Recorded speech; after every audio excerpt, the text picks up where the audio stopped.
மக்களே, இந்த எலெக்ஷன்ல டிவிகே வந்து 2 ஆண்ட பரம்பரை மட்டும் அவுட் பெர்ஃபார்ம் பண்ணல.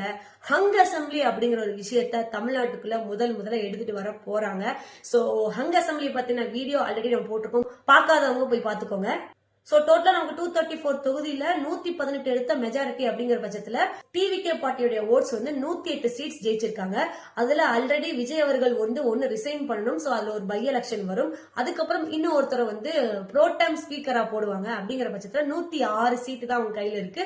சோ மெஜாரிட்டி வர்றதுக்கு ஒரு 12 சீட்டு தேவைப்படுது. சோ இந்த 12 சீட் இப்ப எங்க இருந்து எடுப்பாங்கன்ற பாசிபிலிட்டியா ஃபர்ஸ்ட் நம்ம பார்ப்போம். So first possibility TVK with ADMK without BJP அப்படிங்கிறது பாசிபிளா அப்படிங்கிற விஷயம் எனக்கு தெரியல. இப் சப்போஸ் இது மாதிரி இருந்தா நல்லா இருக்கும் அப்படிங்கிற எண்ணம் நிறைய பேருக்கு இருக்கு.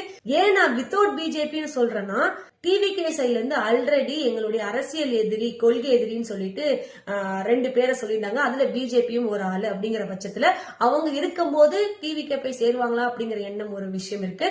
சோ ரெண்டாவது possibility TVK with ADMK with BJP alliance அப்படிங்கும் போது இப்படி இருந்துச்சு அப்படின்னா, நாம பேசின விஷயங்கள், நாம என்னென்ன அவங்கள கிரிட்டிசிசம் வச்சோமோ அது எல்லாமே நம்ம மேலையும் வைக்கப்படும் அப்படிங்கிற மாதிரி ஒரு பாசிபிலிட்டி இருக்கு.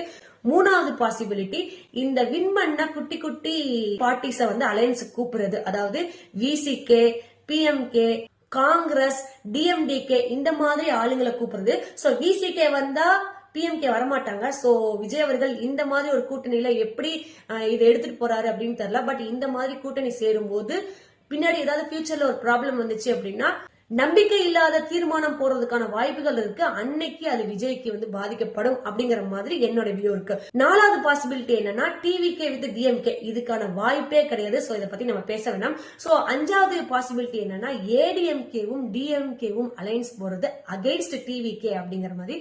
சோ இந்த விஷயமும் தமிழ்நாட்டில் நடக்குமா அப்படிங்கிறது ரொம்ப டவுட்ஃபுல் தான்.